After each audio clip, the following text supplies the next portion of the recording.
वसावारीचा घेतला पावला निया वाळवंटी तुझी सावली गळा भेट घेण्या भीमेची निघाली तुझ्या नाम घोषात इंद्रायणी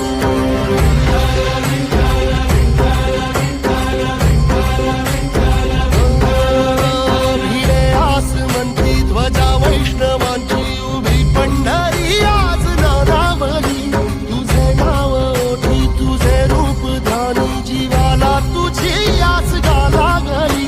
जरी बाप साऱ्या जगाचा परी